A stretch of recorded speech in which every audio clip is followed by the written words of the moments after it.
Hello, thank you for coming to my video. If you would like to help my channel grow, please like and subscribe, and please click on this little bell icon so you never miss a future video.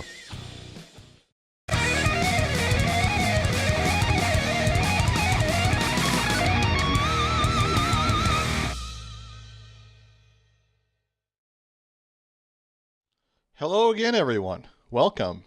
This is part 4 of my Halo series Let's Play. Out of this whole series, this is the one video I have been looking forward to the most to making. Out of all the Halo games, you guys know, if you've been following this so far, that Halo 1 is my favorite Halo game.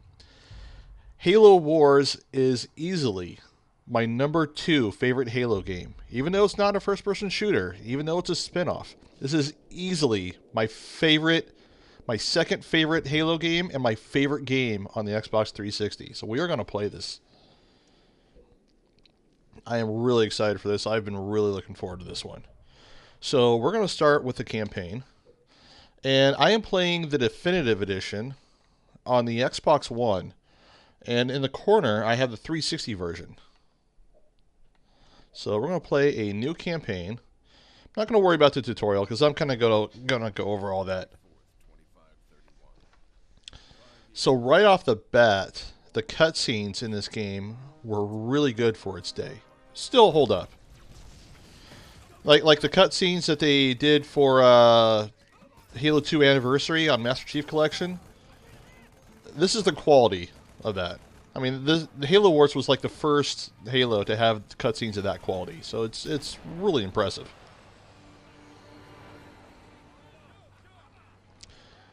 So in terms of the campaign, the game actually takes place before all the other Halos, even before Halo Reach.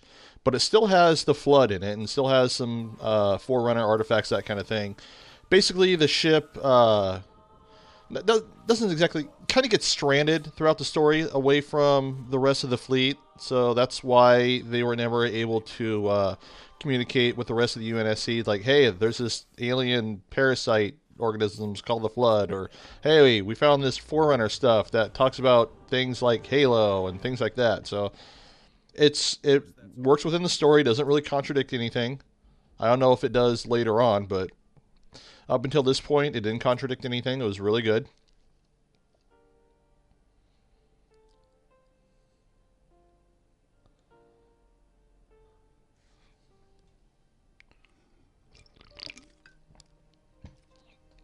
We're going to get into the multiplayer later.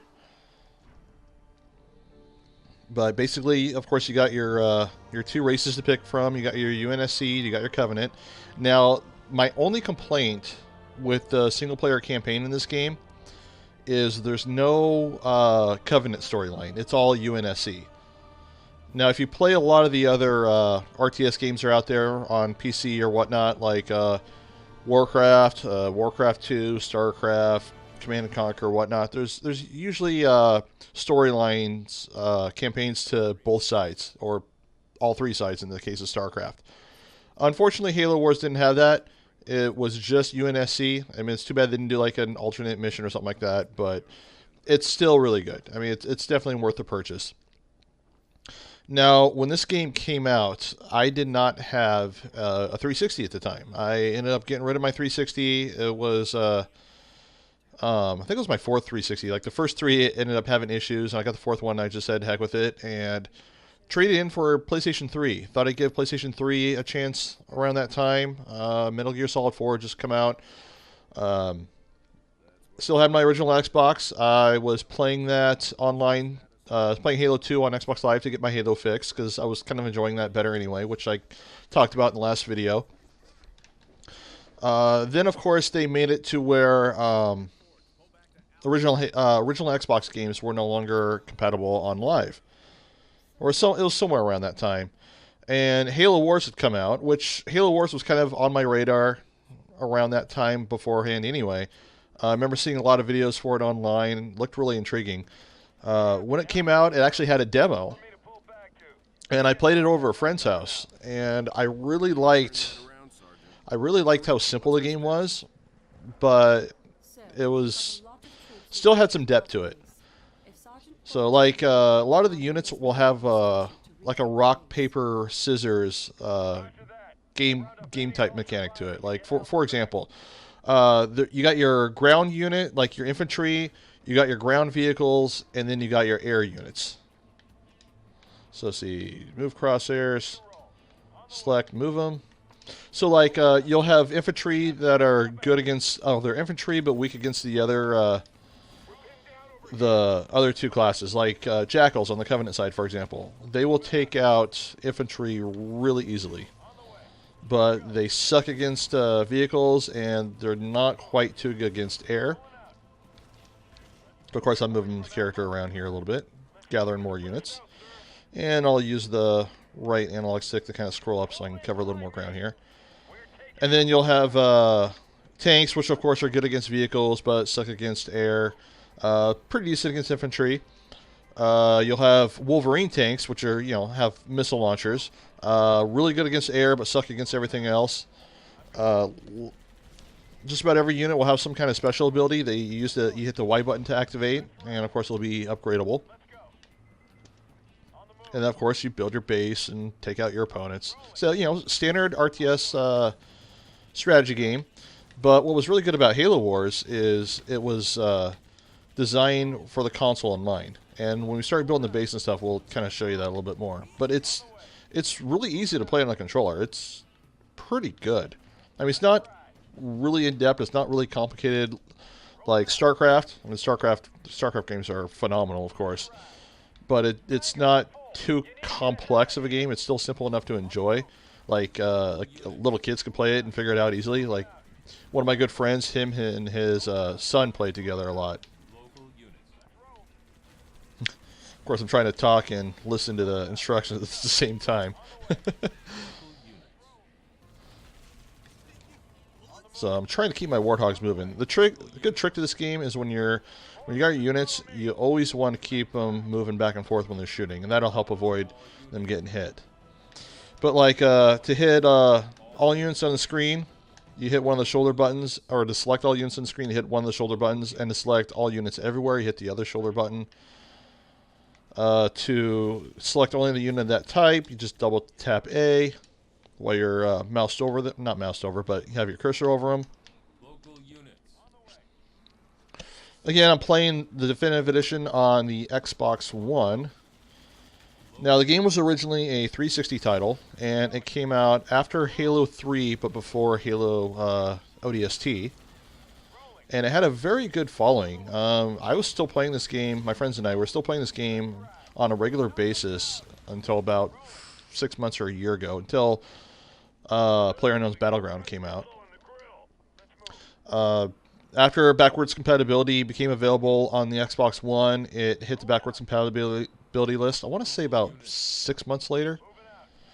The Definitive Edition was originally only available on as part of Halo 2, which I'm not really a fan of Halo 2, and I'll get to that later. But eventually they made the game a standalone game. So, and I'll get into kind of the matchmaking of all that later. So, of course, here we go. We got some infantry, and we got some vehicles. Now, if I want to select just the vehicles, or just the warthogs, just double-click those. If I want to select the infantry, double-click those. It's all pretty simple. Now, your infantry don't move very fast. So, when you're moving everything in a group, it's only going to move as fast as the slowest unit. So, like, I got my units down the corner where it shows, like, like little icons. 3 warthogs, 1 forge, which, of course, is my leader character, and 3 marines. I can hit the trigger buttons to kind of highlight which one specifically, and kind of move those by themselves. Just kind of separate them if I want to. Oh, so we got a lot of units here. So, like, everything's kind of moving really slow, kind of at the pace of the Marines. So if I want to kind of separate them, I can highlight the warthogs and just tell them to go themselves if they want to. So a lot of good options. And I'm going to get into like some tricks and stuff when we get into multiplayer. I'm more excited to play multiplayer, but the story in this is really good. the music in the game, like the musical score, it's not done by Marty O'Donnell, but whoever did it did a pretty good job. I mean, it definitely has a good Halo feel to it. It has more of a Halo feel than Halo 4 did. Of course, Halo Wars is the first Halo game to not be made by Bungie. I want to highlight my Marines and have them do their special ability against the Wraith tank. Of course, we got carpet bombs going down as part of the story.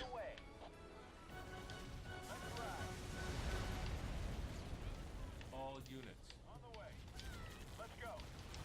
Smash them. All units. Rolling. Trying to take these guys out here.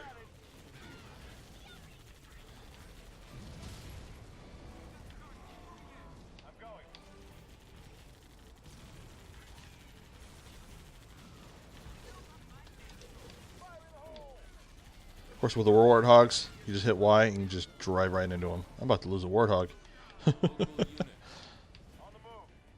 That's alright. Of course, I just got off of work, got off my night shift. It is now 8:47 in the morning. I've been up since 5:30 p.m. yesterday. And it is officially my weekend. So we got the first mission in the campaign completed.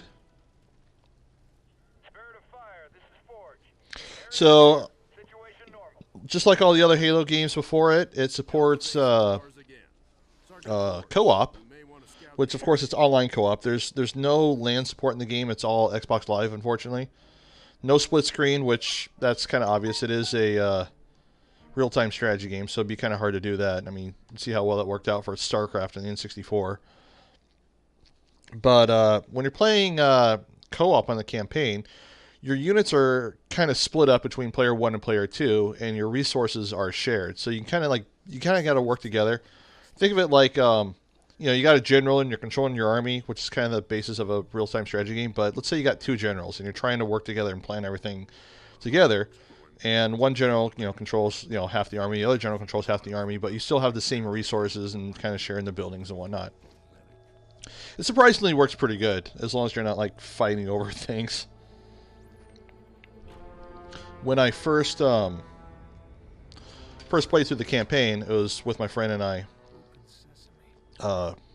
playing co-op. So most of the campaign when I first experienced it was actually playing co-op with a friend. Yeah, cutscenes are so dang good. They still hold up.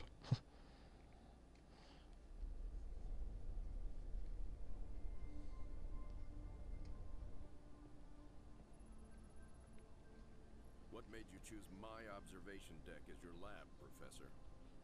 I like the view. It adds perspective to my work.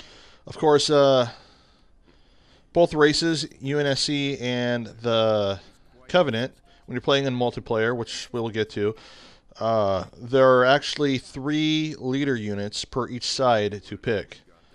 So you got Anders, Cutter, and Forge, which basically your leader units will give you like a special vehicles to make, and also give you special abilities like whether it's like a Mac Blast, Carpet Bomb, Cryo Bomb, whatnot. You basically control those abilities kind of like from the ship, like you Mac Blast it from orbit. When you're playing as the Covenant, your leader character is actually on the field. You'll have like either Prophet, Arbiter, or the Chieftain, and then of course they'll have some special units they can make, like elites or brutes or things like that. And the leader character will have their special abilities. And think how they work. Think of it like playing League of Legends or something like that. Like you have your one leader character, but you got the rest of your army. So it kind of blends that in a little bit.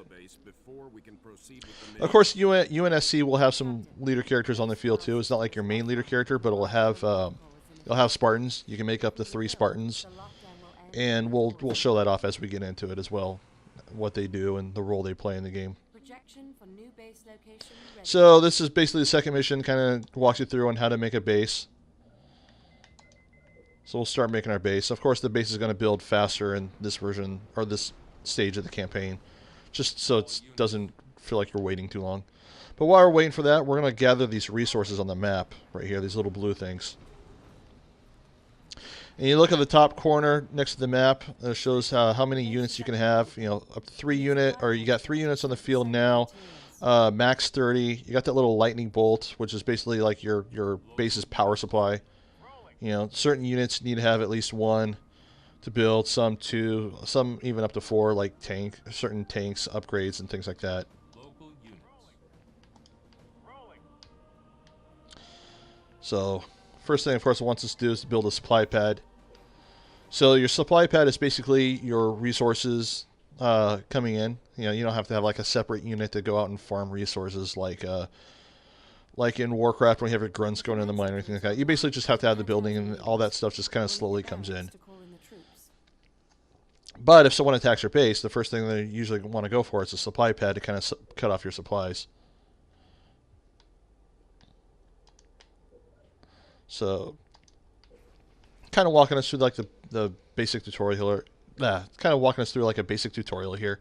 Having us build like barracks and whatnot. Of course, my earlier recording when I played the 360 version, I was a little farther ahead because I wasn't explaining this as I was going. So now it's going to have us making Marines here. Marines are just kind of your basic abilities. Local units. Rolling.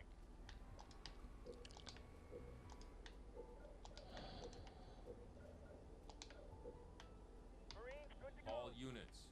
Let's see. I don't think there's any more resources around here.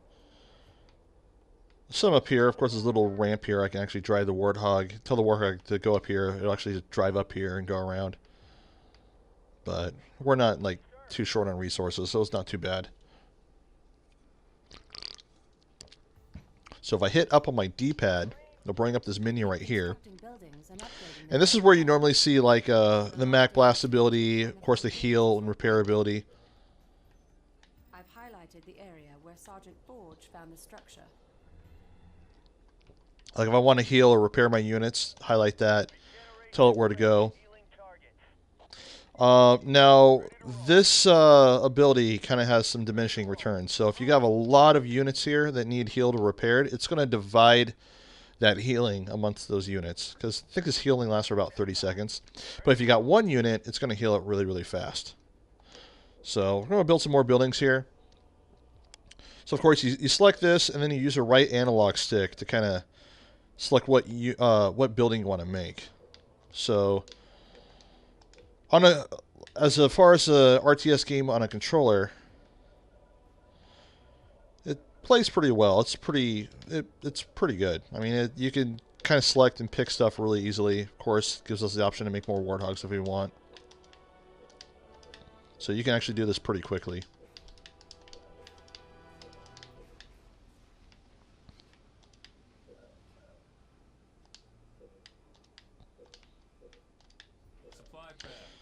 Go ahead and spend everything to start upgrading, things like that. So here I'm going to upgrade my fortress, so it'll give me 2 more pads here to build 2 more buildings. So you kind of have to be selective in terms of what you're building. I mean, you could build, you know, barracks and vehicle depots, things like that, but, you know, every spot you take is 1 spot less where you can build a supply pad. So we got our reactor built. That gives us 1 lightning bolt. We can upgrade it to give us 2. So it's basically 2 reactors per, or 2 lightning bolts. I forget the actual term of it, but tech level. So 2 tech levels per reactor. Because we got 1 tech level, we can actually upgrade our supply pads to heavy supply pads. So that'll actually give us more resources faster. Of course, there's a progress of them upgrading. Supply pad upgraded. Local units.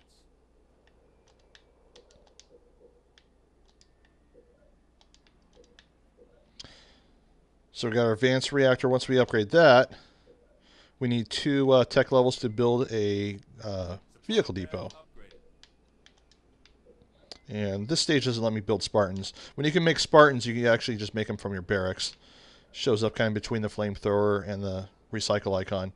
Flamethrowers, of course, are really good against other infantry, but they're not really good against vehicle, and they don't even attack the air.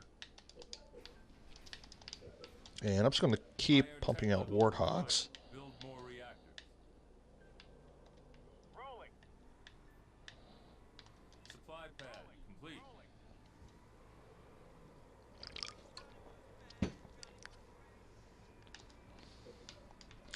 A lot of people who were like huge Halo fans didn't really like this game just because it was a really different game. All units.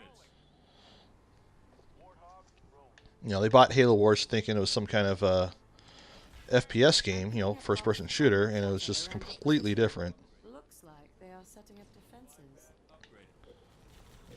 But if you're into this kind of game, even if you weren't a Halo fan, it's actually really good. Of course, we got some cover areas here, so we can actually move our Marines into these cover areas. And that way they'll take a lot less damage. It'll be a lot harder to kill. Local units. Local units.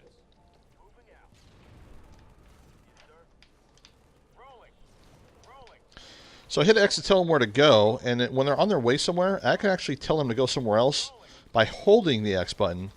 So they actually, like, for example, I press X here, hold it here, then hold it here, and they'll actually go to each one of those points. This Marine, I'm going to tell him to go to this tower. Local units. Let's give him some support so he's not all by himself. So when they go in a tower, it's kind of like these little bunker areas here. They're harder to kill, but it also gives you a little more line of sight around the map. Of course, just like every modern standard FPS game or RTS game, you kind of have that fog of war where you see parts of the map, but you can't see units coming from certain areas, like a little bit right here and whatnot. Local units. But we're going to focus mainly on building vehicles, just because Local units. Marines are so slow to move around. So we're going to upgrade that. I'm actually going to demolish the barracks because I don't plan on making too many more Marines. And I'm going to use this spot to build a vehicle depot.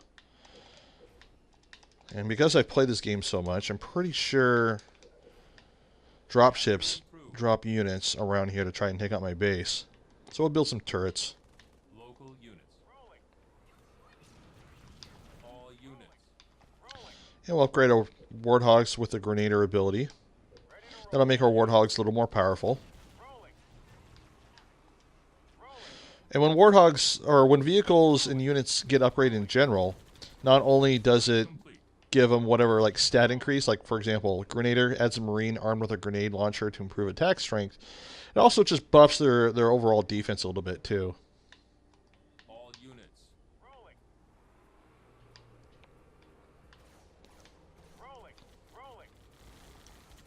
So we'll build our vehicle depot. Ready to roll. Rolling. Ready to roll. Turret complete. Rolling. Grenadier research. See, yep. All units. Here's dropship. It's a Halo 1 style dropships. All units. And of course, they're dropping infantry, so I can actually upgrade my turrets. All units. Let's ram these guys with the Warthogs. I can pick what kind of upgrade I want for my turrets. Like I can add a flame mortar, that'll boost their anti-infantry. Add a railgun to boost their anti-vehicle. And then missile launchers to boost their anti-air. So because they're going to be dropping a lot of infantry, I'm just going to go flame on each one. I can actually go anti-air and try and take out the dropships before they even land. Which, of course, anything the dropship is carrying will just automatically die. But, we'll have some fun. We'll burn them up. Turret improved. So, of course, we got our vehicle depot here. We can upgrade, or we can build Scorpion tanks. Scorpion tanks, of course, really good against other vehicles. Not as good against infantry. I mean, they're pretty good against infantry, but not very good against air. Cobra tanks are pretty cool. They're basically like sniping tanks. Really good against vehicles. Horrible against infantry, and they don't even attack the air at all. So, of course, it gives us the ability to add the canister shell ability. Basically, it's like a one-shot, really powerful tank shot. So I'm actually going to demolish one of these pads and build another... Oh, not a vehicle depot. We're going to build another reactor so we can upgrade that. And while we're waiting, we'll build some tanks here. All units. Tanks are building pretty fast. All units.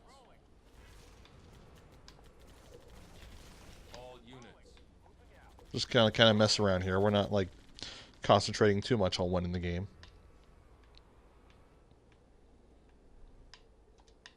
Upgrade that. So that built pretty quickly. I'm going to cancel the second tank. Just concentrate on the first. I'm going to go straight to canister shell ability. So that's queued, and that's going to start upgrading. And since that's upgrading now, I'm actually just going to go straight to make another vehicle depot. Because I'm going nuts here. Because why not? Tanks, of course, move a little faster than the infantry. Not as fast as warthogs. But they're very powerful units.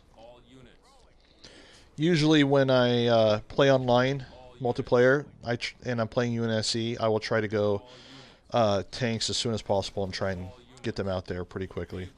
I've lost contact with some warthogs on patrol. Keep an eye So I'm going to tell one of those guys to get out and get in that tower, just so I have a little better line of sight over there.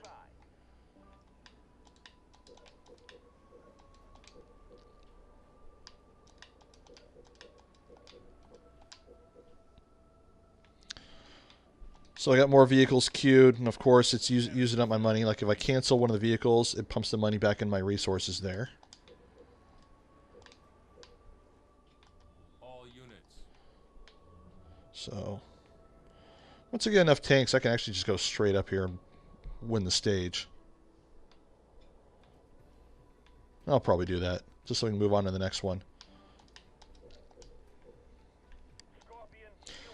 So yeah, as far as the game, it's pretty cheap to find a copy of the game now on the 360. I mean, whether brand new on the Xbox One, I want to say it's $20. It's only available digitally. There's no physical version of the Xbox One version, which is the definitive edition.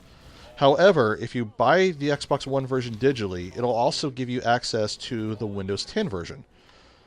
So you basically, if you got a Windows 10 base PC, you get on the Windows Store, Microsoft Store, and you already have it tied to your account, and you just download it and play it. So you can play it on your PC, laptop, or your Xbox One. Now, there's no cross-play between the two, which I'm going to get into with great criticism when I start showing you guys the multiplayer. There's also a Steam version. You can download and play the game on Steam for $20. The Steam version is different from the Windows 10 version in the Windows Store. I mean, it's the same game, but it's just the multiplayer, they're not cross-compatible. Unless they patched it, which I don't think they have. If they have, then, someone let me know in the comments below. But there's also the Xbox 360 version, and that is backwards compatible on the Xbox One. It doesn't play at full 1080p, doesn't play at 60 frames per second. Textures are a little bit better on the definitive edition. It's not like way better, but it's a little bit better. I got both, so I can just play either one pretty much.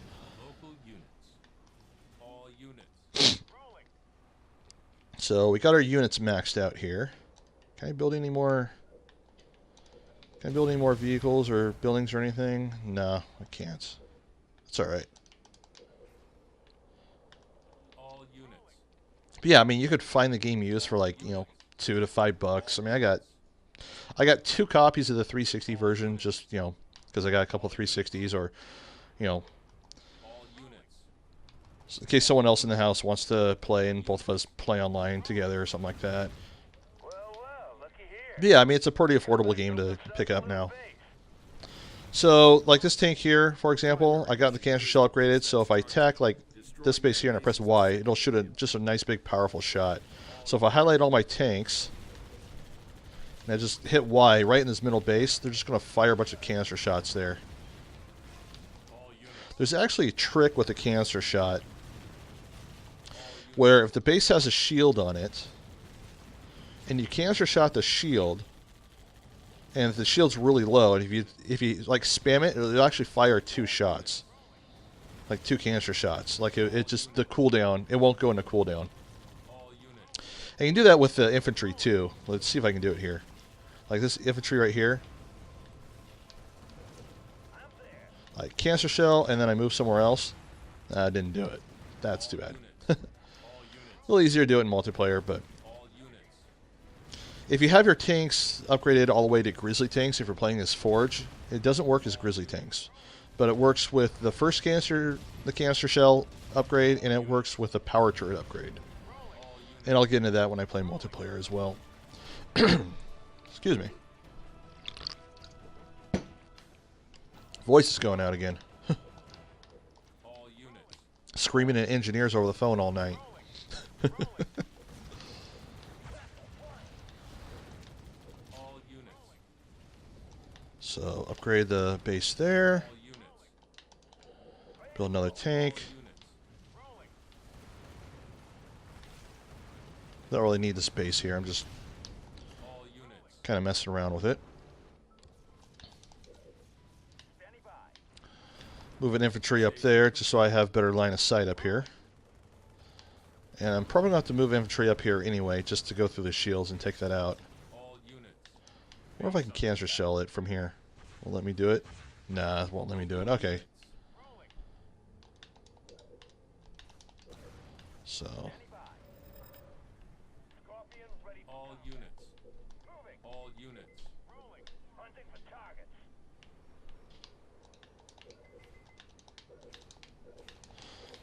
and we'll just go all out and just start building on this. All units. Supply pad complete. All units. All units.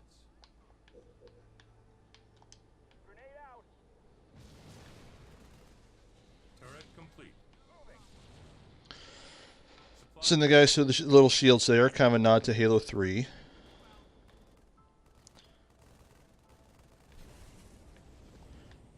The game does a really good job respecting the source material that had come out beforehand.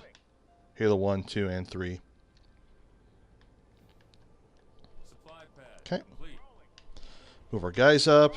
Once we move them up here, should complete the stage.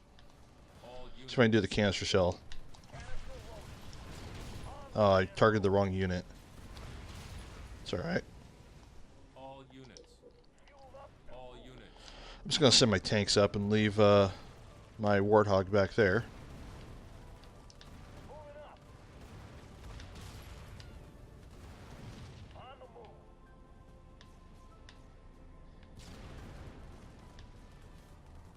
Turret complete.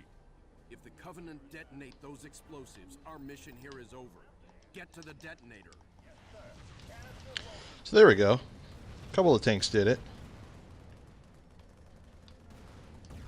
You basically want to do canister shell against an infantry unit, and then immediately try and canister shell something else.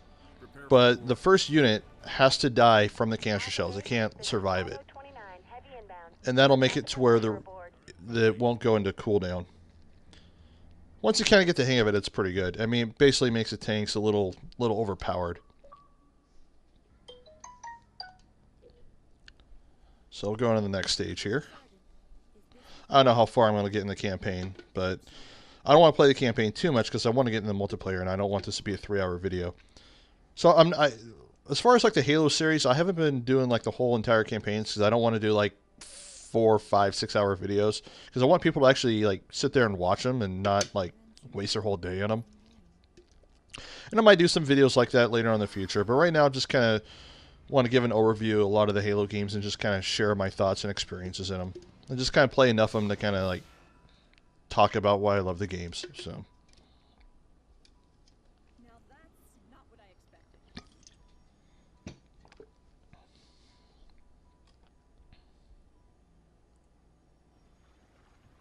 Heresy. Remove this filth. Take cover.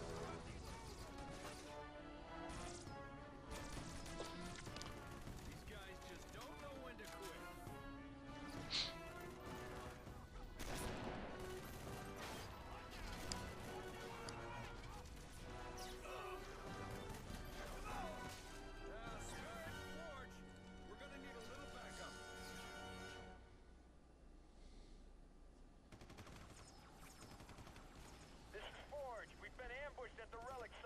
I'm pinned down with Anders.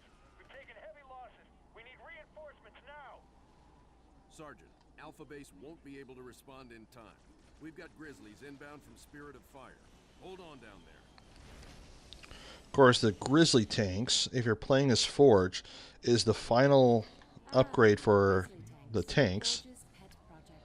And they're pretty powerful tanks. However, when I play as Forge, I actually don't upgrade to Grizzlies, and I'm going to explain that why when I get into that. Their general attack is more powerful, their defense is more powerful. Their canister shell ability is sort of more powerful, but it's sort of not. It's more of an has more of an AoE damage. So if you're targeting a single unit, it doesn't do as much damage. But if you're targeting like kind of an area here, like this right here, it'll do more of an AoE damage. Let's scroll up a little bit. There we go. All units. If you're not too good at the game and you don't like, if you kind of just keep your tanks stationary, you don't move them around a lot, haven't really got the hang of the game, yeah, it's not going to hurt to go Grizzly tanks. But once you get good at the game, you really don't want to go Grizzly tanks, like hardly at all. If there was no, if they ever fixed the canister shell glitch where you can fire off multiple shots, and you're playing against someone that uses a lot of infantry, it'd probably pay off a little bit more to go Grizzly tanks, like especially against like ODSTs or something. But I mean, at this point, nah, it's not worth it.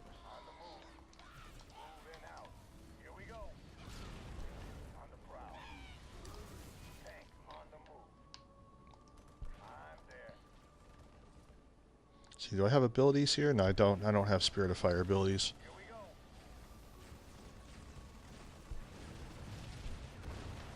Of course, the Halo 1 style turrets. Nice nod to Halo 1. You got the ramps from Halo 2.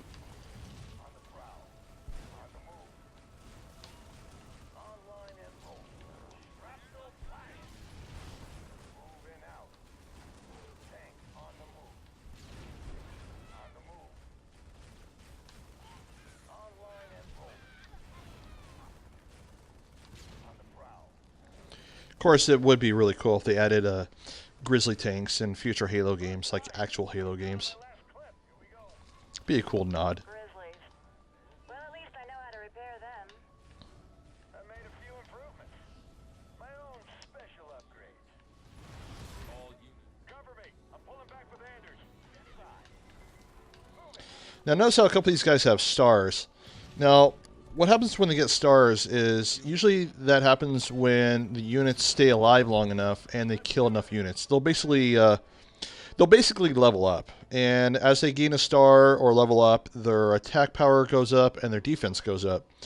Now, all the units, with the exception of Spartans, which we'll get into those, they can gain up to 3 stars. So once they gain 3 stars, they become pretty badass.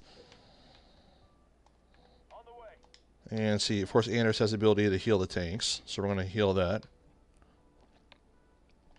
Now, when a Spartan has control of a vehicle, they can gain up to, I want to say, either 12 stars or 14 stars, or pretty awesome amount of stars, which the Spartans can take control of every vehicle with the exception of a Scarab.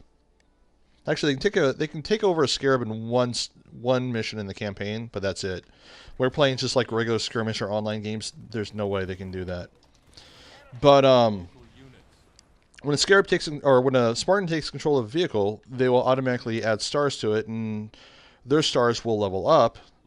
And if they max out all their stars while being in a vehicle, they will pretty much become unstoppable. Like, there's a video of a guy playing, he has a Spartan and a Ghost. I mean, just a stupid little Ghost scout vehicle. But the Ghost is upgraded all the way, the Spartan's upgraded all the way, it's got max stars, and it takes out a Scarab even. Local units. Which is pretty burly.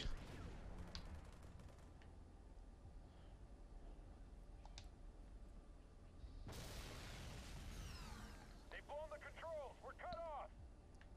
Get me to the East Bridges control panel. I think I can get it activated. Watch that 6. We're moving out. On the way. Rip them up.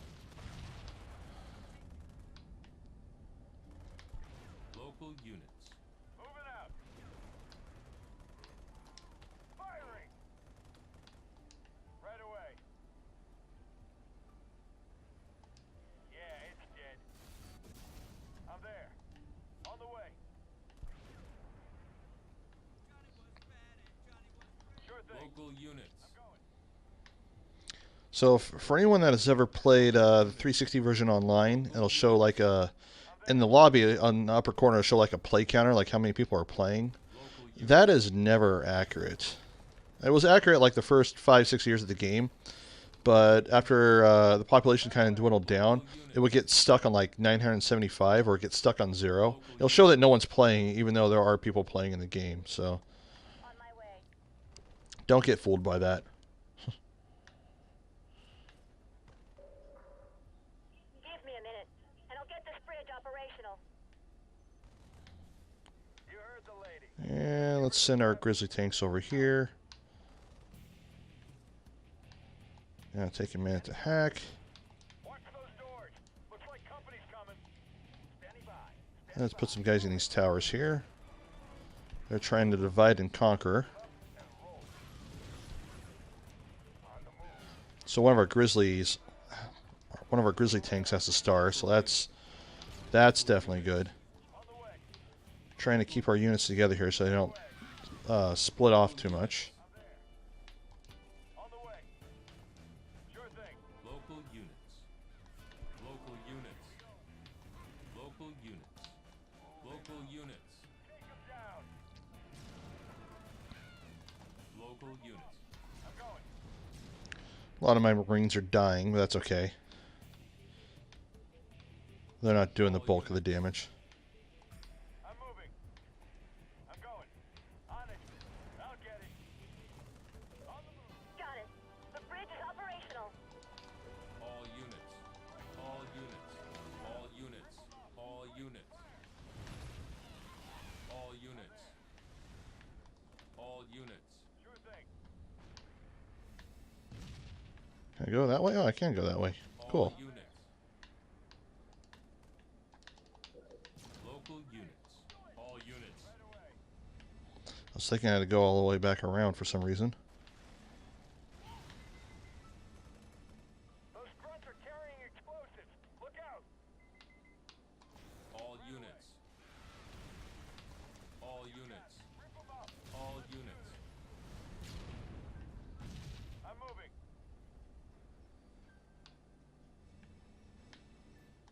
Local units. Local units. I'm moving. All units.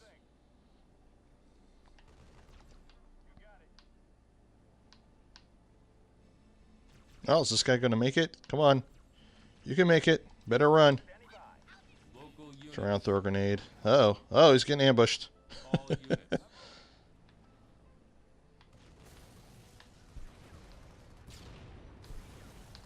All units. All units. Hunters! There's too many! We need to make a run for the exit! All units. Let's do this. All units. Of course, hunters are really, really strong against vehicles. Not so much against infantry. And they do not have the ability to attack air. Hey, a guy actually made it. Nice. All units. Let's do this.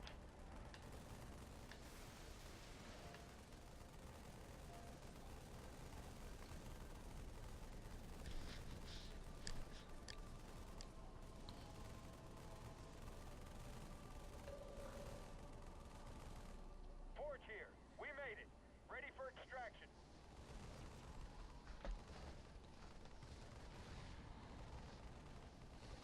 Mission complete.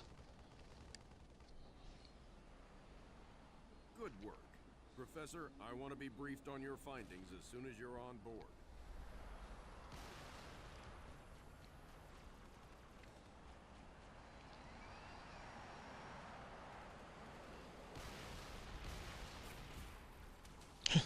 Just gonna leave those Marines behind. Alright. Next stage. So, all it did was point here. In the 30 seconds I had to examine the artifact, yes, all it did was point at a second star system. Arcadia colony, to be precise. Population a little under 3 million, largely unexplored, but apparently quite the vacation resort. There's There's something there, Captain, and I think it's important that we get to it before the Covenant do. Our orders are to investigate Harvest. We still don't know a lot about what's going on down there. I understand that, Captain, but everything I see here tells me that we need to get... Controller batteries are low. We're gonna change those real quick during the cutscene. Be right back. Serena, set course for Arcadia. Aye, sir. Crazy mystery trip to Arcadia plotted in, spinning up SL drive. Serena, get out of my lab.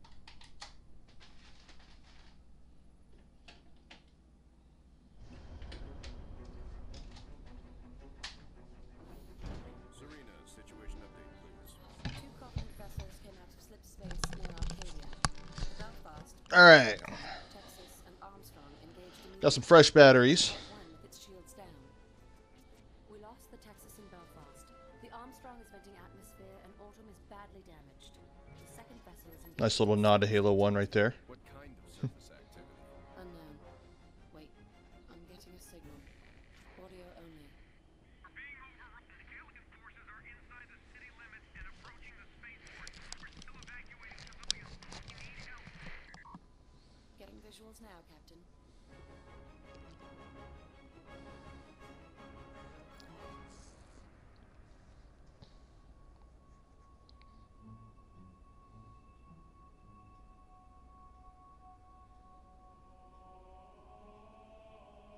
Of course, you can't have a Halo game without Spartans. Serena, launch pods. Bring the ship to alert. Or can you?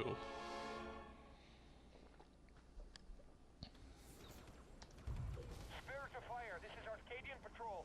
Civilians entering the city are getting blocked by hostile forces. We need to clear that area. Can you assist? Arcadia Ground Control, this is Forge. We're inbound to aid in evacuation efforts. Help is on the way.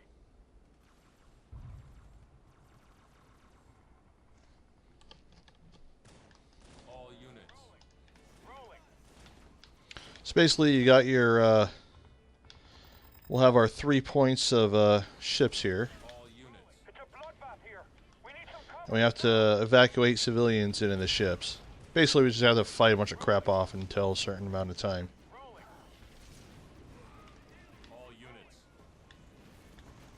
Rolling. Rolling. Rolling. Smash 'em. Rolling. Of course, we got our Hornets here. All units. Our air units. All units. Standard air unit from Halo 3. Rolling. This is ground control. Covenant are closing in. Prepare emergency. Even though they were placed in Halo Reach. I forget the name of the air unit from that. All units. All units. And if I remember correctly, there's a base over here somewhere that we can build upon. Where is it at? All units. All units. All units. All units. All units. Rolling. Rolling. Rolling. Of course, the Spartans just kind of control themselves. All units. You don't really control the Spartans in this mission. Normally you control the Spartans, but in this mission you don't. Rolling. Rolling. Rolling. Rolling. Of course, we got our Banshees here. Banshees are pretty wicked units. We're all alone out here. Can't you guys hurry up? Ready to roll.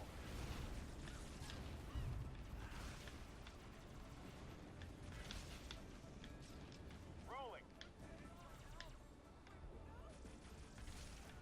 All units. This stage is a little tricky because this mission is a little tricky just because it you have to travel from point to point quickly.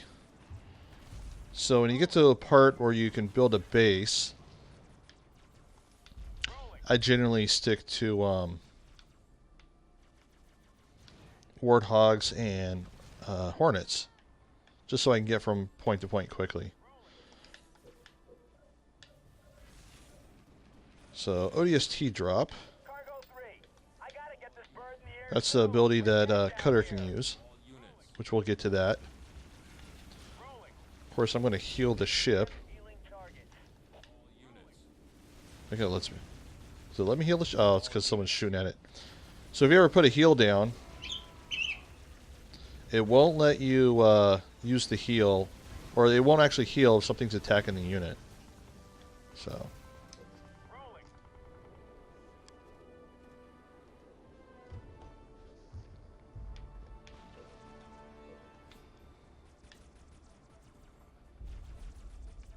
All units. Rolling. All units. Rolling.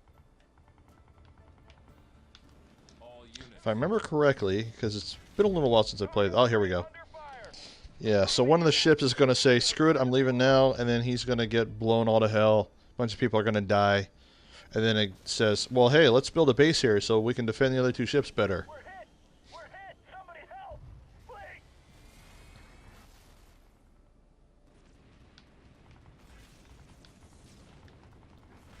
All units. Spirit of Fire, Red Team. The Covenant are gaining control of the city fast. Suggest setting up new ground operations. Rolling. Attacking. Spirit. So, of course, this drop ship are trying to take that out before they drop people, but yeah, that didn't work. I've marked some locations suitable for base deployment. Make sure the area is clear.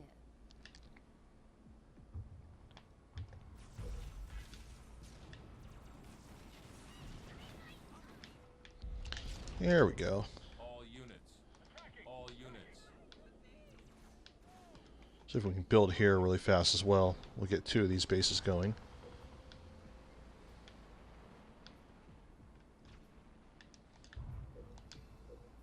Assuming we can defend them both. All Might get a little tricky, but shouldn't be too bad. We'll grab these extra resources on the ground with Forge, with our Warthog. On my way. fire base ready.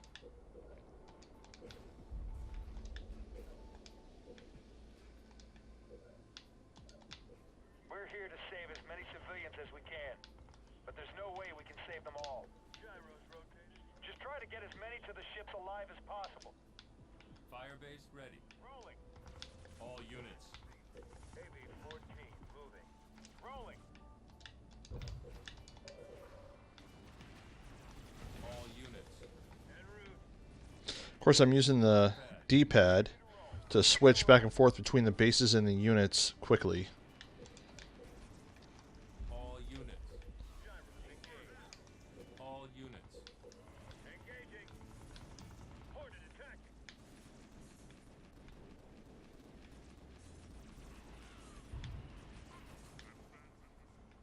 I like how these elites are chasing the guys. We're flying. React. Let's go take him out. Oh, someone's a little greedy.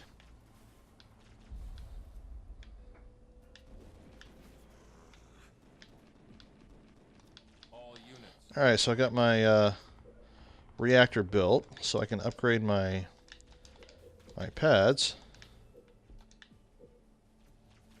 Supply pad complete. Rolling. Supply pad upgraded. Supply pad upgraded. All units. All units. Supply pad upgraded. There we go, so now we should get some money pouring in a little faster. All units.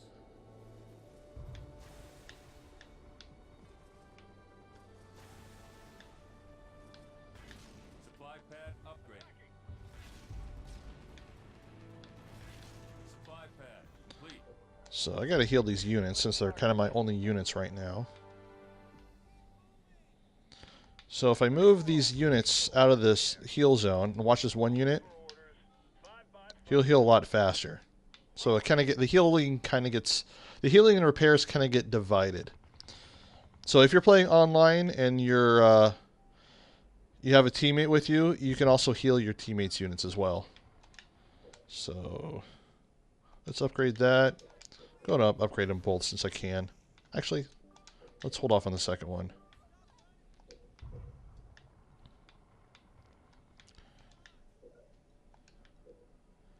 Because I want to build a reactor right away. All So I get 2 reactors, and then I can make an air pad. Cargo 1, we are taking fire. All units. Now we'll upgrade this one. All units. Let's hit 'em. Navigating.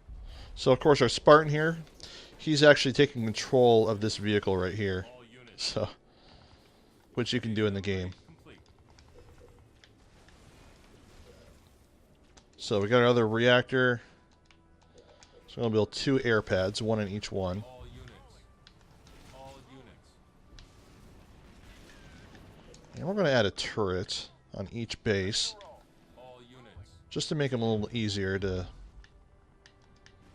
defend. All units. Rolling. All units. Rolling. Of course, you can also put a heal and repair on your base as well. All units. Turret complete. Air pad complete. Air pad complete. All units. Turret complete. Okay, so I'm just gonna keep cranking out air units. All units. I gotta make sure my leader character survives, because I think I lose the match if he dies. Rolling. Rolling. All units. Supply pad complete. And I'm gonna heal him right here, because I need to heal this cargo ship as well. He gained a star, so that'll help. Cargo 1, we are taking fire. Hornet up. Hornet, good to go.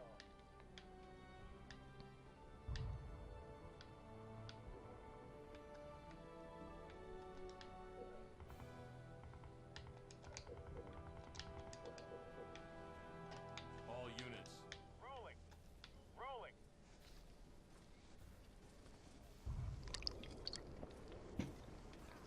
All units. Rolling. Hornet on station. Hornet up.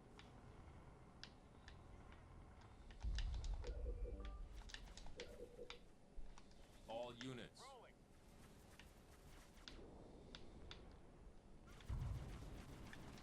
Rolling. Rolling. Rolling. Hornet in the air. Hornet, good to go.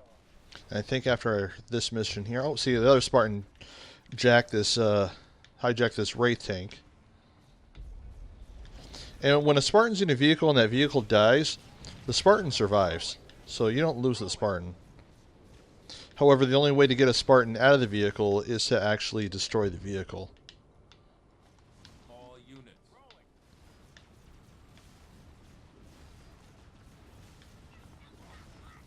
Rolling. Reactor improved. This ship's getting hit pretty hard. Okay, so we got our 3rd reactor. Can't take much more of this. Get them off us. Upgrade our Hornets to Wingman, and then I'll kind of have Wingman flying on the sides of the Hornets, kind of like you can in Halo 3.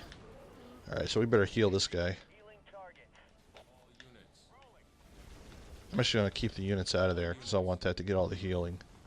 Cargo 1 is taking heavy fire. Requesting assistance. All units.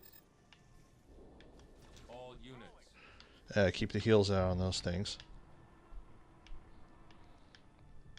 All units. So yeah, the Wingmans on the Hornets will considerably boost their damage. Rolling. So whenever I use Hornets in multiplayer, I try to upgrade that right away. All units. All units.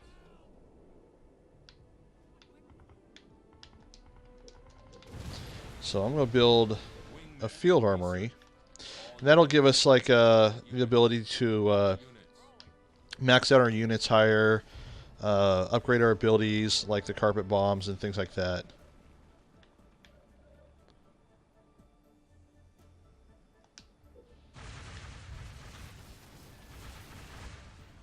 Actually, you know what I think I'll do? Just to kind of show this off. I don't know if I have time before the mission ends, but I should show off the ODSTs.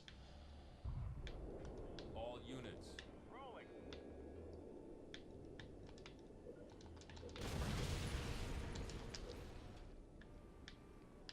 All units. Rolling. So ODSTs, once you get the upgrades, you can actually drop them anywhere on the map that you have line of sight. One, we are taking fire. Barracks complete. So that's kind of cool. So we got our barracks. Basically, you're upgrading your Marines to ODSTs, so it's about 3 or 4 upgrades you got to do. All units. Take out this drop ship before they actually drop. Yeah, see, the wingmans are doing a lot more damage now. Oh, you got a couple down. All units. Field armory complete. Okay, so we're going to upgrade our reinforcements here. That'll give us a little more breathing room to make more units. All units. Rolling. A little more resources on the map. New blood. Upgrade the RPG ability. That way any Marines will actually be able to, instead of throwing grenades, they'll shoot a rocket launcher, which is good against air units as well.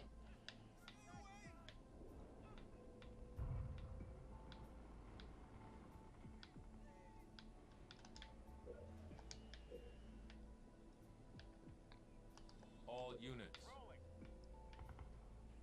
All units. Coordinate underway.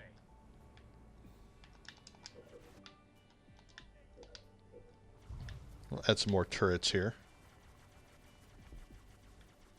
All units. On my way. All units. Reinforcements research. Cargo Okay, one, upgrade much more. my Get them on Marines deck. with medic ability. That way they kind of slowly heal themselves when they're not in battle. Okay, we're in this base pretty good. We're going to make a lot more turrets on this base. We can actually upgrade the turrets as well if we wanted to. Metal plates. Anyone Oh, else? crap. I lost a cargo ship. Responding. Transport assumed lost. Focus. I don't think I've ever lost a cargo ship before. I wasn't paying attention. That's okay.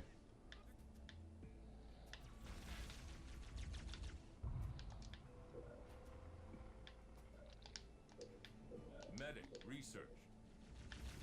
Turret complete. He'll be fine. We'll take him out. Rolling. Rolling. Rolling.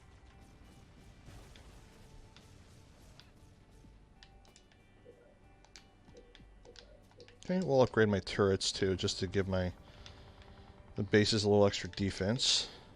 That'll make the turrets attack and defense stronger. Turret complete. All units.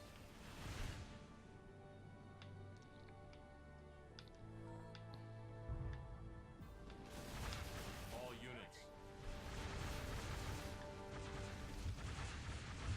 Yeah, so we're taking out these drop ships before they even drop any units. Rolling. Turret complete. So ODST is almost done. ODST. So we can actually drop a couple of ODSTs now. Of course, it has to slowly build up. So we're just going to kind of wait a second. Of course, the carpet bomb. Just kind of show what it's like. Rolling out the initial coordinates. Really good against ground units. Nice little AoE ability. Carpet bomb my own Spartan. Doesn't do anything against air units though. Can't carpet bomb air. You can only hit ground. It's pretty powerful once you get it upgraded. All units. All units. Rolling. All units. Of course, a lot of stuff hitting from right here. So drop a couple ODSTs. I can drop up to 4. L jumpers. All L jumpers. Standing down. And of course, they have all the abilities that the Marines had when you upgraded them.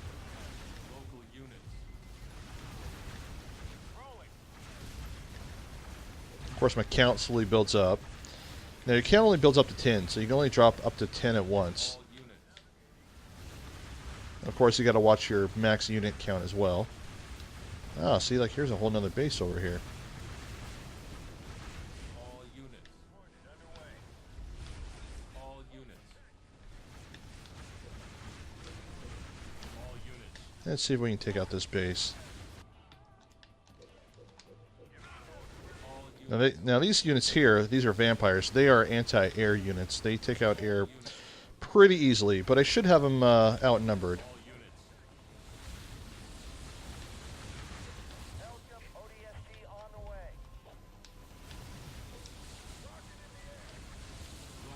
Yeah, so we're doing all right.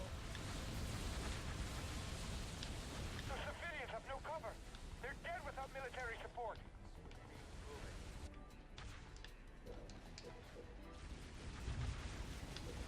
Now we're gonna skip that.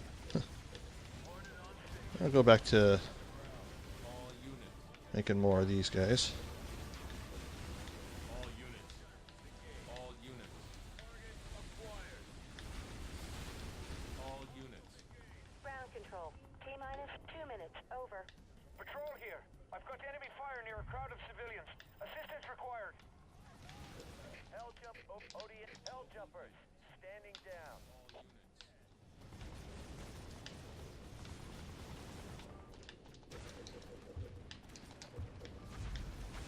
All units. I'm just kind of messing around here. I'm not playing good on purpose. Air pad complete.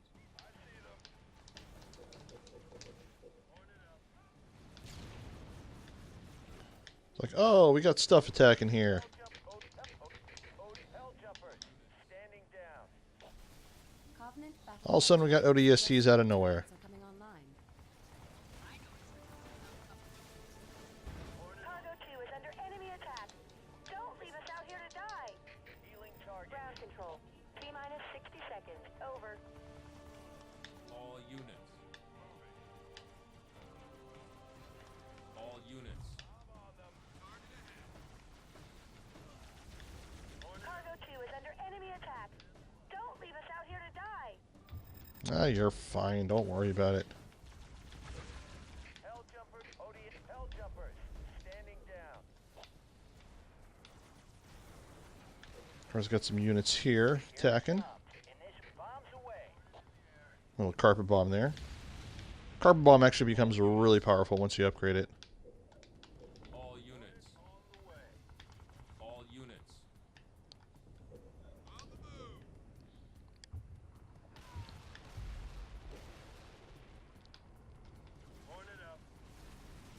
T-minus 5, 4, 3, 2, launch.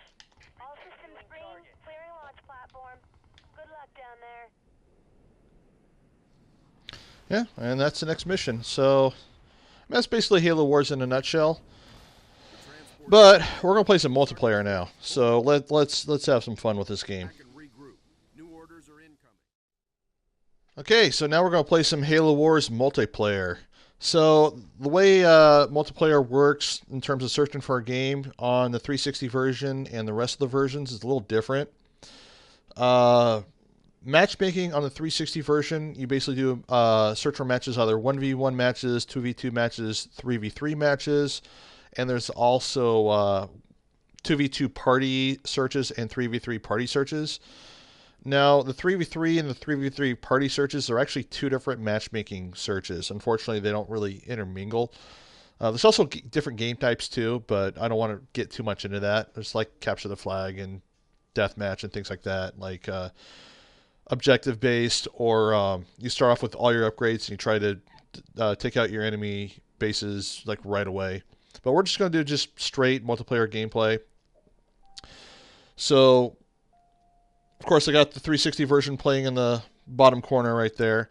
I did a 3v3 match. I searched for a game, and you have to wait for other people who are looking for a 3v3 match or the same game type who are doing that search to fill it up. With Definitive Edition, you search for games, and you're basically searching for people who are looking for a game. Like this guy right here, he has a a game set up and you can just join. So whether you're in a party or not, you just join it. And now we're just going to wait here. Hopefully enough people join. I mean, it's Saturday morning. It's pretty early. If not, then we'll just do like a skirmish and show the computer guys playing. Just to kind of give a little demonstration of how multiplayer works. Of course, you can select your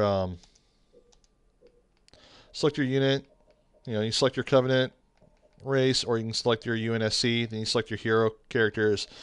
Captain Cutter, he has a unique unit called the Elephant. You know, just like in Halo 3. But what the Elephant can do, it's like a little mobile mini base. It actually builds its own Marines or its own infantry units. He has the ability to do the Mac Blast, which, you know, who doesn't want to do a Mac Blast? He can build the ODSTs. Only him can build the ODSTs. And when you have a starting base, your starting base actually has an extra... Like, all bases start at one higher tech level. Like, when I upgraded the base earlier and it had give me like 2 little extra pads to build stuff on, it has that upgraded already. So, already has it upgraded. So, Sergeant Forge, he has a unique unit called the Cyclops. I usually don't use the Cyclopses, but they can actually heal your units. But he does the Carpet Bomb instead of the Mac Blast. He can upgrade the tanks to the Grizzlies. But the really cool thing about Forge is when you build a supply pad, it's already upgraded. And it looks like our guy left, so we're just going to kind of create our own game here.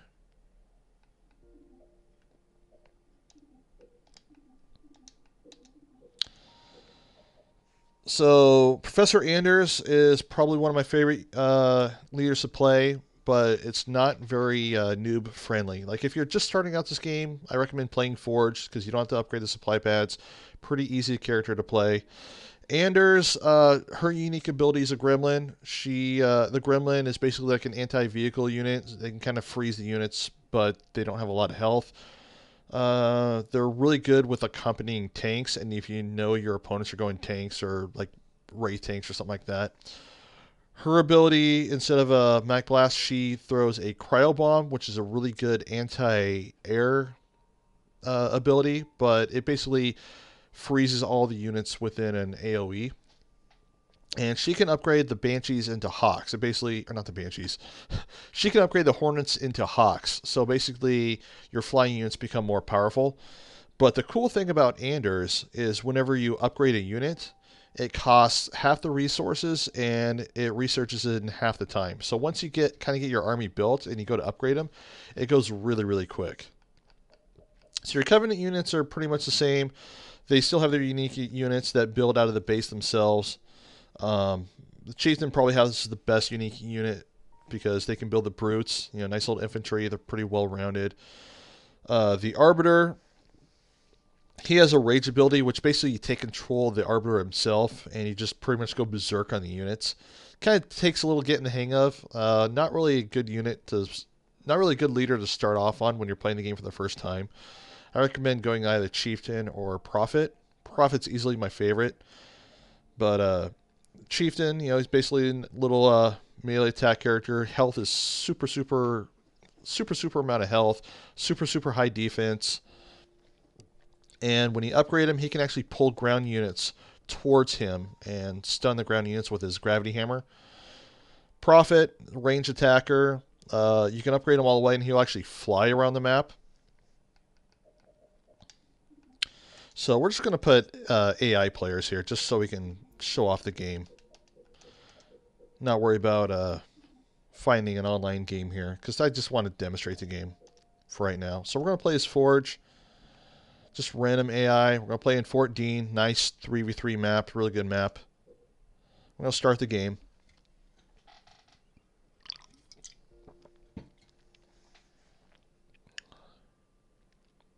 Of course, 360 version down the corner. Games play identical. I mean, whether you're playing Definitive Edition or the 360 version. But as far as finding a game online, this brings up one of the biggest flaws with Halo Wars. Because you have your 360 version and you have your Definitive Edition on Xbox One, which also includes the Windows 10 version, and there's also the Steam version. But none of those online multiplayers are cross-compatible. And yeah, of course, you have the problem with mouse and keyboard players versus controller players. But Halo Wars is built more for the controller in mind, so it wouldn't be like a huge imbalance. And it's better to find matches to play against some people than none. But unless they patched it, you can't even play the Steam version against the Windows 10 version. I mean, there's no cross-compatibility between those two. So you basically have the same game, and the multiplayer community is divided amongst 4 different versions, which is a huge, huge flaw. And they really need to patch that if they haven't done so already. I mean, last I checked, they haven't, but they got to get on the ball. So, of course, I got 2 partners here. I mean, they're computer controlled, but we're going to pretend they're actual people. If I hit the back button on the controller, it'll show what leader characters. I mean, we're all 3 Forge. I was hoping we get at least 1 Covenant. So, of course, we got another Forge, an Anders, and we got a Prophet. So we got 1 Covenant player here. So when I play Forge, I start off and I build supply pads. I build at least 4. And I will send my Warthog, and I will gather the resources around my bases. Now, generally, I will avoid the resources that are right next to my partner's bases. Never grab resources next to your partner's bases unless it's later in the game. It's a rude thing to do, and you're basically being a jerk of a teammate.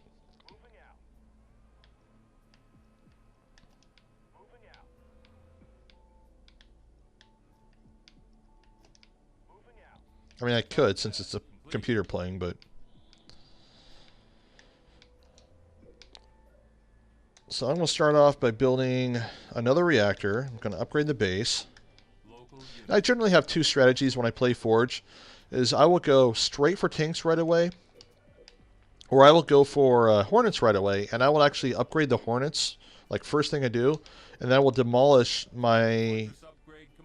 another reactor and make another air pad, and I will double pump out the Hornets right away, just so I have a good upgraded offense right away. So I'm going to build my second reactor, and I'm going to go Hornets just to kind of show that off. It's a good strategy if you want to rush, basically rush your enemy base, or if you want a good sizable army for a defense to help your teammates out, or if you want to take out another base right away. Generally, you want to take out another base right away so you can build a second base and expand your base. Now, most maps will have the base spot occupied with a rebel base, so you kind of have to take that out. It's not too hard, but you want at least a couple units to take it out. So I've got 2 reactors here. Build my air pad. We're going to upgrade our advanced reactor right away. So we're going to give ourselves a 3rd tech level right away. Of course, my teammates, they're kind of playing slow, but that's okay. They're noobs.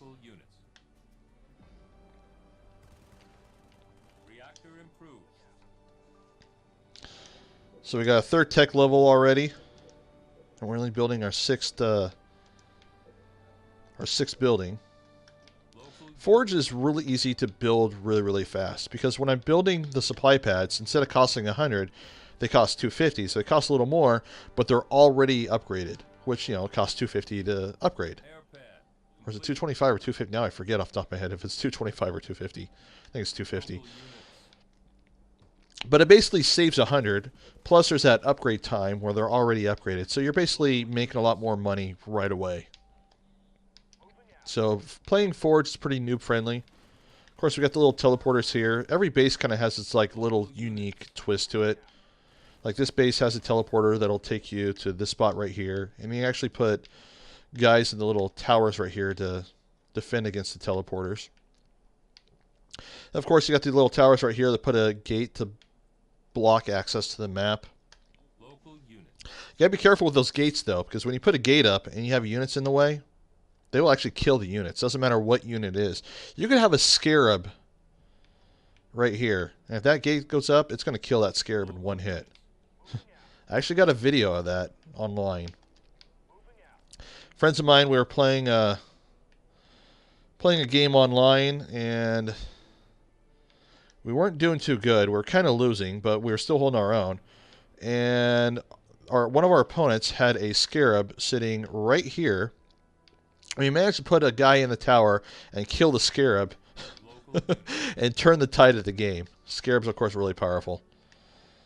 Of course, I'm not playing. I'm kind of chatting. So what I'm going to do here, since I got my air pad built, is I'm going to upgrade my wingman right away. And since that's upgrading, I'm going to demolish this reactor and build another air pad.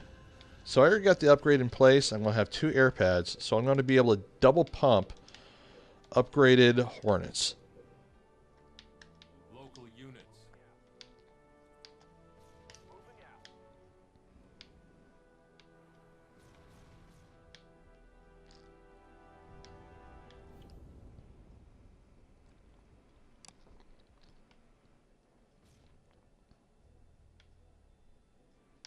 Of course, I got a lot of money just because I've been sitting here talking most of the time.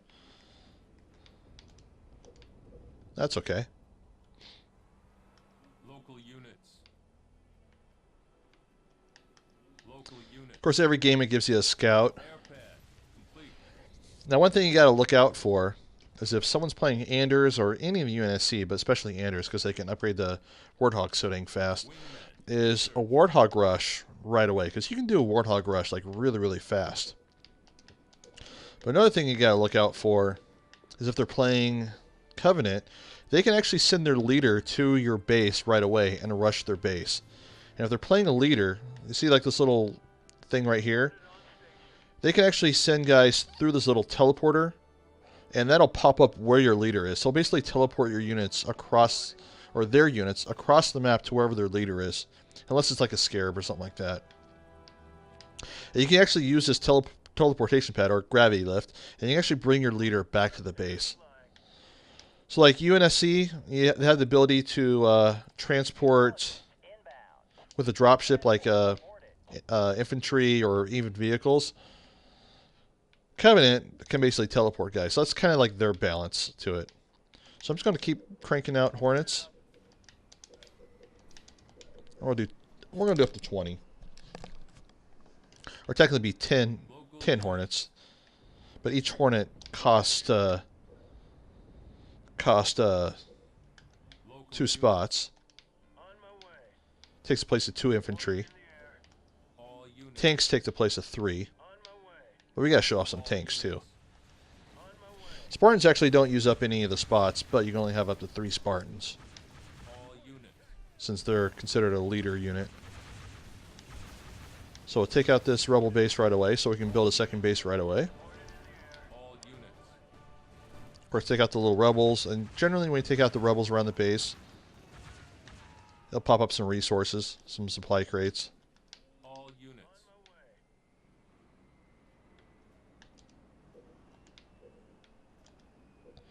So we got all that built. We're just going to go straight ahead for our depot. All units. On my way. All units. I'm just going to fly around and just kind of keep them at bay. All units. All units.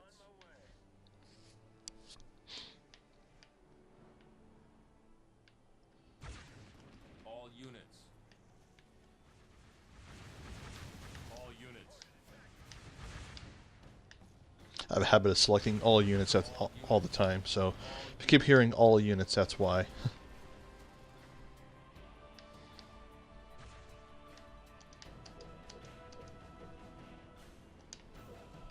Fire base ready. All units. All units. Reactor complete.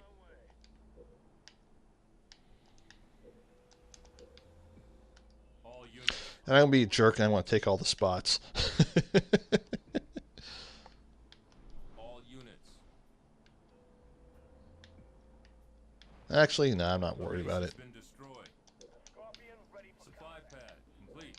Of course, we got a third reactor here. Upgrade the canister shell.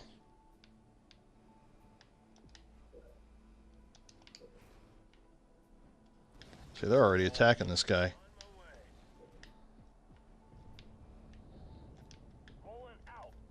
Go double click on the right analog stick and set a rally point for all of my units, all my bases. So anything that pumps out of a base or out of a building, it's going to put them right there.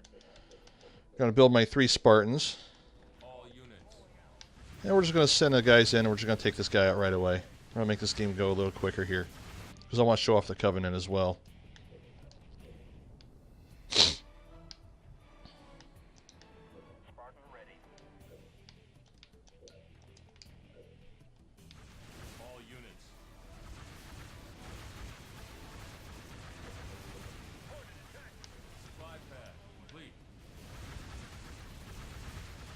So yeah, I'm such a huge fan of this game. If you look at my YouTube channel and all my past videos, before I started making videos like Let's Plays and product reviews and things like that, when it was just like a casual channel and I was just putting up whatever gameplay footage. I mean, I put up a lot of Halo Wars videos.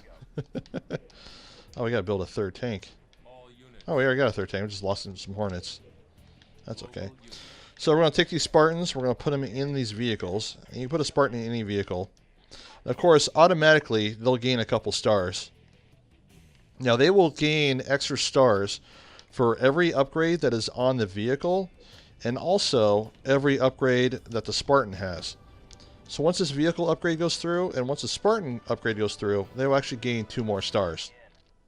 And for every star, their attack and their defense will go up. We're going to upgrade that reactor.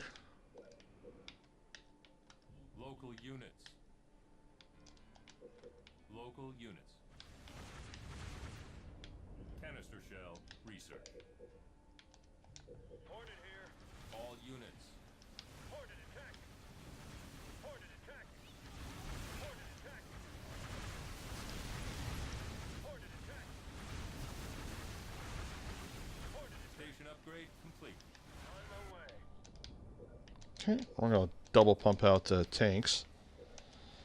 We're going to upgrade our Spartans a little bit more. See, where are my tanks? There's my tanks. So now they got 4 stars because both of those upgraded. I'm actually going to cancel this upgrade because I want to upgrade my tanks to power turret. Power turret, of course, doubles the rotation speed for the turrets. So the turrets will actually change direction really fast. Makes them more responsive. Of course, it bumps up their power and defense. And there's one more upgrade after power turret if you're playing this Forge, and that's the Grizzly tank. And like I was saying earlier, once you start getting pretty good at the game, you really don't want to upgrade the Grizzly tank. It's actually better if you play as a Scorpion tank. But the trick to that is when you're attacking, you want to keep your Scorpion tanks moving all the time. Or just any units in general. So I want to attack these guys, try and get them out of the game.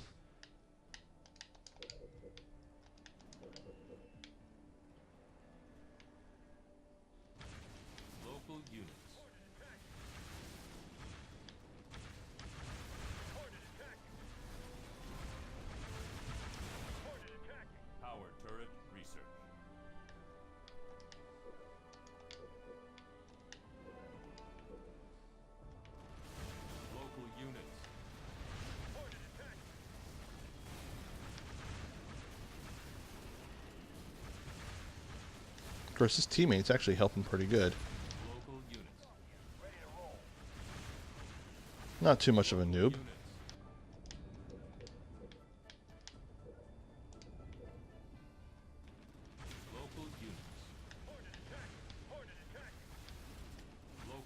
Oh, flying away. Come on, we can take this guy out.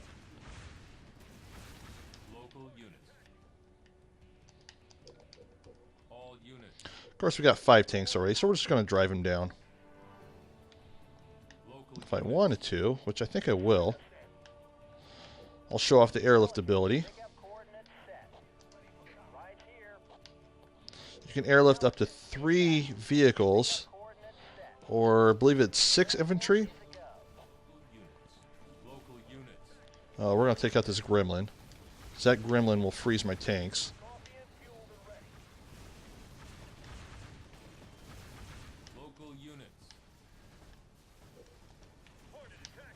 Oh, got a couple more tanks that are built. Might as well airlift those as well. Right here. Local units. Scorpion rolling out. All units. Now, I want to show my canister shell ability off real quick, so I'm going to get my tanks over here before these shields deplete. All units. Pulling out. Pulling out. My noob teammate is ruining it. Target acquired. I should make it okay. Pulling out. So if I canister shell that, canister shelled again, I don't know if you saw that, but it did 2 canister shell shots out of these 2 tanks.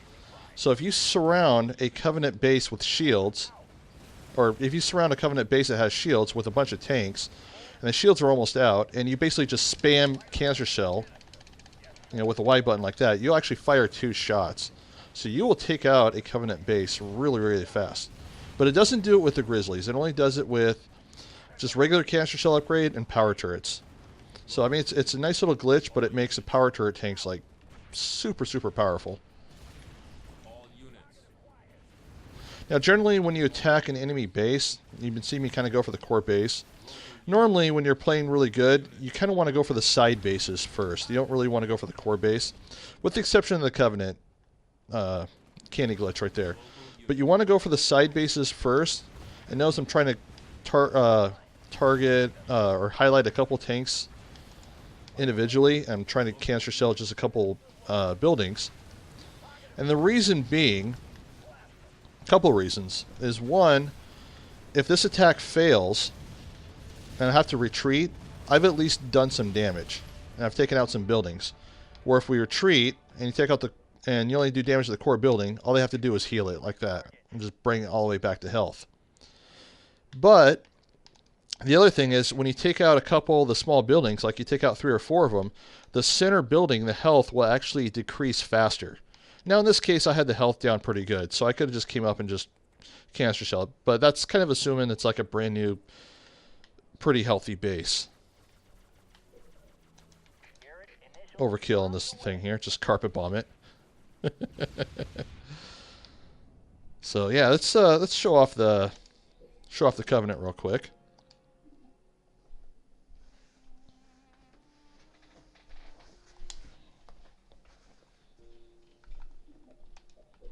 And I'm gonna show profit. Add AI players.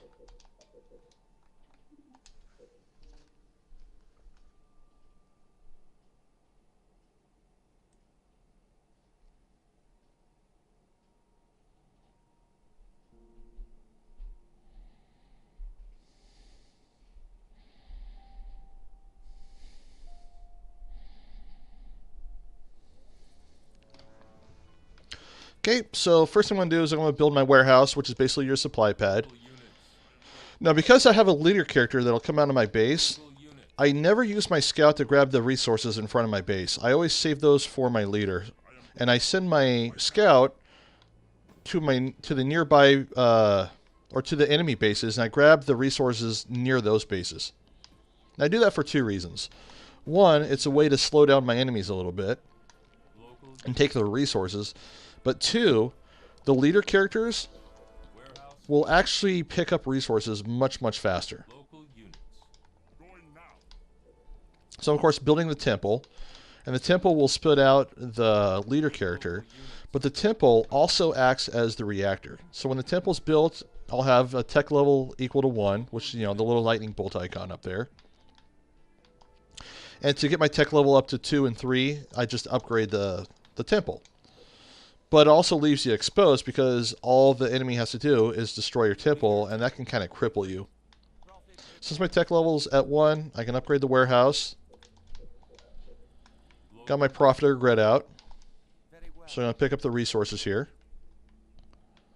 And I'm just going to kind of keep building supply pads and try and keep upgrading them.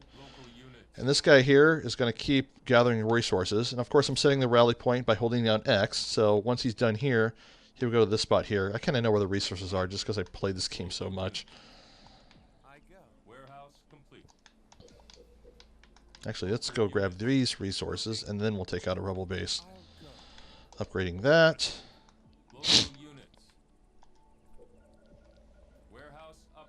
course, selecting units and buildings and stuff, whatnot with the controller, you just kind of hold the analog stick in the direction you want to pick. So you can select stuff pretty quickly. So they did a really good job adapting this game for controller support. Warehouse complete. Or not adapting the game, but designing the game around controller support. So build another warehouse there. I'm going to upgrade my Prophet so his base attacks are a little bit more powerful. Now the Prophet is the only Covenant leader ability or leader character that has shields. So I'm going to wait till that goes in effect, because my shields will actually deplete when that upgrade goes in effect, and then it'll kind of like charge back up. There we go. And that's for balancing reasons. Like if my character is being attacked, I'll have to wait till he's not getting attacked for a while before his shields go up. So we'll upgrade those 2 warehouses there. Now generally when you have a leader character, you want to take out all the turrets around the rebel base before the base itself, because that'll raise your chance of your leader character getting a star. And you really want your leader characters to get stars, because that'll make them almost unstoppable. Oh, I lost my scout up there because I wasn't paying attention. That's okay. So I'm going to upgrade my base, so I got 2 more spots to build stuff on. Local units. Of course. I go. Moving. Go down here. I'm just going to build another pad, and then I'll start building some buildings to make units. Of course, we got your hall, which makes infantry. You got your factory, which makes vehicles. You got your summit, which makes your air units. And you have your shield generator, which can actually place shields around your entire base. That'll help defend your base a little bit. But again, you're sacrificing a spot to do so. Of course, you got your spots for turrets if you want to make turrets. Destroy that. Then we'll grab those resources. And I'm going to make some air units, just because I like the air units. Of course, your main base can build your leader characters, like whatever leader character you pick, whether UNSC or Covenant. But your Covenant units, you can build your honor guard for your special forces. With the brute chieftain, you build brutes. With the arbiter, you build suicide grunts. And your main base will also build the Scarab, which is your super unit, or they call it the Uber unit. But it costs 3,000 to build your Scarab, and you need your tech level up to 3. Which, of course, to get your tech level up to 3, you have to upgrade your tower with 1,000 to get the tech level up to 2, and then another 2,000 to get it to 3. So it basically costs 6,000 to build a Scarab. But Scarabs are super powerful. Super, super powerful. So I got my Prophet. Going around up here, I got my tech level up to 2, so I'm going to upgrade the Prophet just a little bit more there.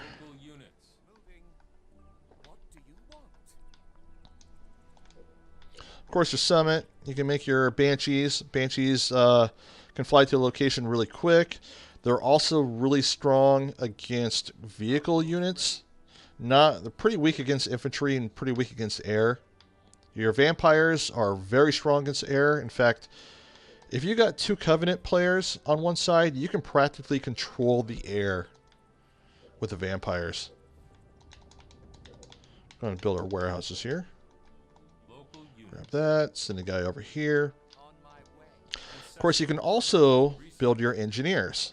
Of course, if you remember playing Halo ODST, the engineers, the first appearance of the engineers in the Halo universe was not ODST, even though they were featured like in a prominent role, but it was actually a little earlier in Halo Wars.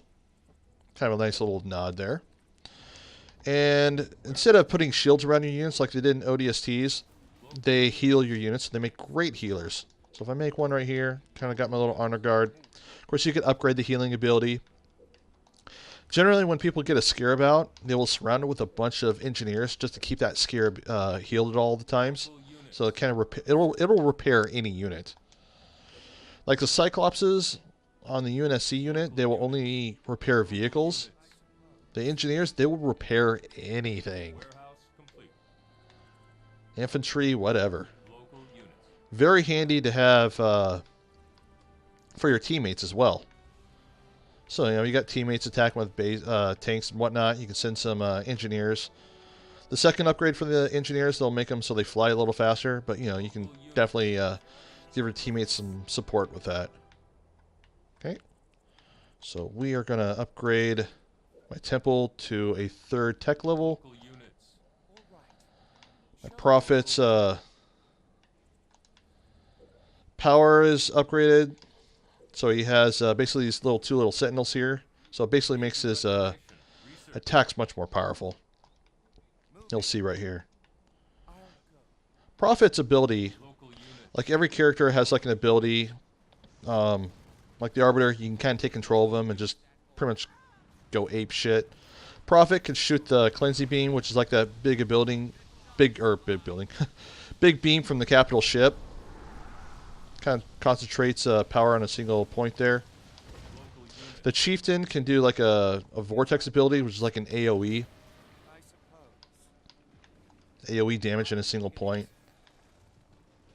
And those could be upgraded through the temple. I'm actually going to upgrade my Prophet to a third upgrade, and then I'll make my Prophet flying. And I'll make it so he'll travel faster, and I'll also make it to where like tanks, like enemy tanks, they won't be able to do the canister shell ability, since that only does against other ground units.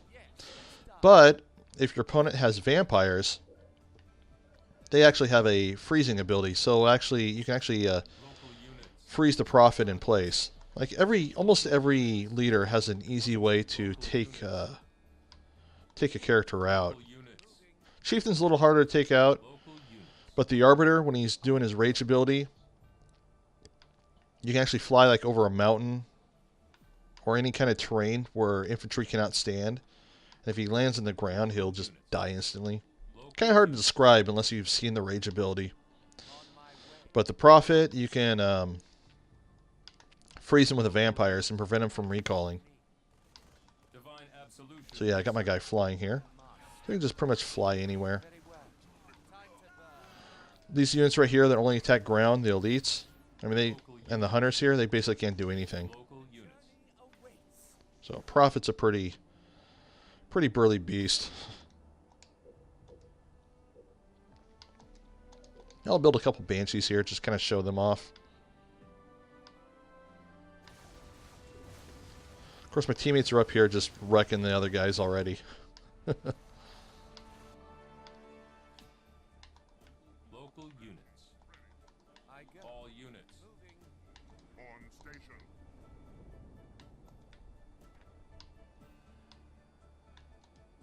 Prophet has a star already, so he's a little more powerful. If you got a Prophet with 3 stars, I mean, they will just wreck things. If you got a Chieftain with 3 stars, they are almost impossible to kill. So I got a... Oh, he died already. I was going to say, I got a guy that's got some damage, but we got the Banshee here with little damage, so we'll send the Engineer on him to keep him healed. Normally you want at least a couple of them. Now, of course, my teammate here, he put a little disruption bomb. And that makes it so you can't recall, but you also can't do abilities like this. You can't do a Mac Blast, you can't do a heal. Like any of your leader special abilities from the capital ship or your prophets or your leader character special abilities, you can't do any of that stuff. And it lasts for about a minute, I think it is. So we got 3,000 resources, so we're going to build our Scarab. We'll go ahead and upgrade this as well. All units.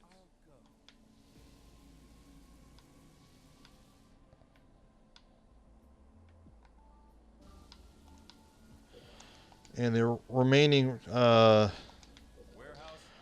spots for units, we'll just build Banshees.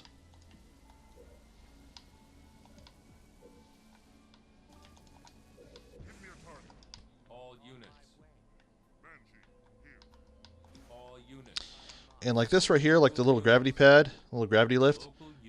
If I send a unit in there, Gonna teleport him exactly where my leader is. Local units.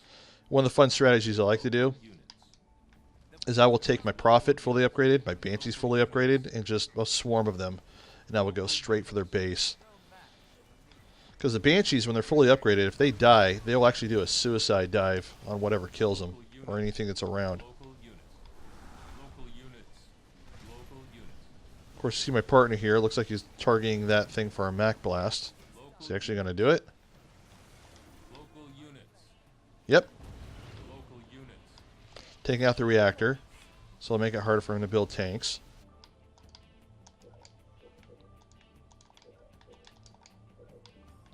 And actually set my rally point directly to the gravity lift.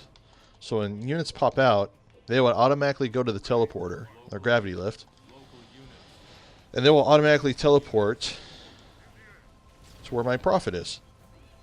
I gotta be careful here because he's trying to jack my he's trying to hijack my Banshee. Looks like we got the Spartan. Local units. Of course. All units. Local units. So we took out that temple, so that'll kind of mess him up a little bit.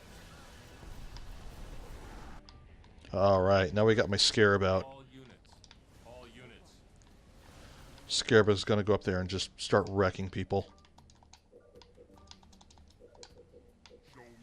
Local units. A lot of times when people are playing Covenant, if they're not rushing with the leaders, they will rush with Banshees. Local units.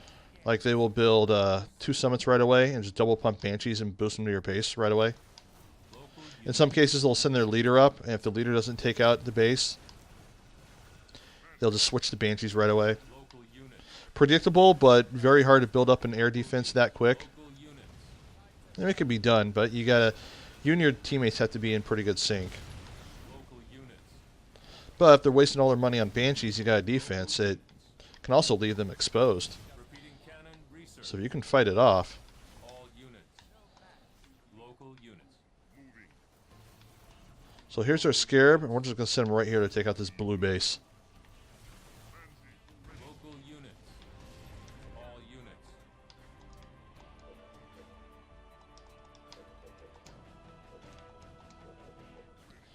units. Upgrade our followers here so I can build more units. All units. Now if you notice, one of the things to help balance the game in terms of the different races you can choose from is Covenant. You generally have a higher build count, like you can build more units. Local units. But your UNSC units are generally, with the exception of the Scarab, they're generally more powerful. So I'm just going straight for the main unit, or the main base. I usually go out for the sub bases, but I mean I'm wrecking them so hard, I'm just going to go for the main base now. If I was playing a serious game, I would go for the little itty bitty bases first and take out a bunch of those. Look at my teammate put a heal on my units here. Prophet's got 2 stars, so that's good. Okay, now my Banshees, they have the boost ability, so I can just boost my Banshees over here really quickly. So if my base was getting attacked down here, I can just boost my Banshees home. Research. As long as I don't have too much anti-air, I'd be able to fight them off pretty good.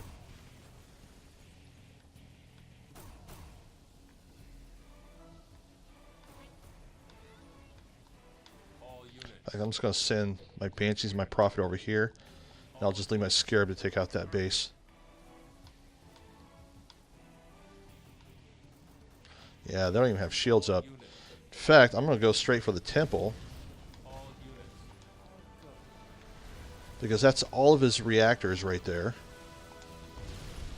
And that way he can't really build much. Local units. You know, because if you look at all your build stuff, I mean, your Banshees take attack level. Everything takes attack.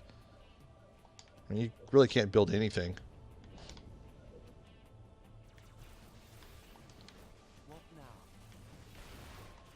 Local units.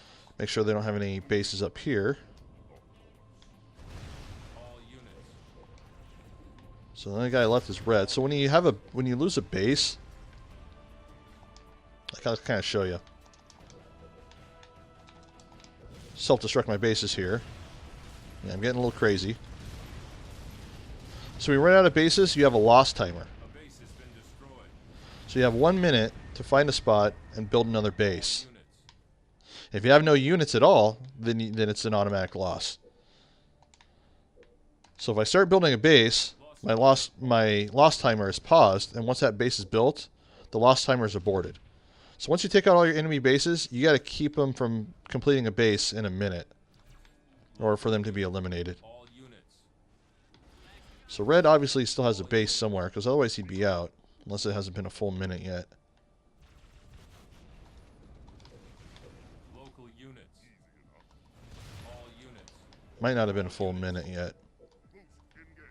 Outpost ready. Oh, yep, there it is. There's the full minute. So yeah, that's Halo Wars. Nice, simple, real-time strategy. Not as complicated. Yeah, I'm tired. I'm having a hard time talking. Not super complicated like StarCraft. Good. It's a good beginner's real-time strategy game, but it still has a lot of complexity to it once you start getting good.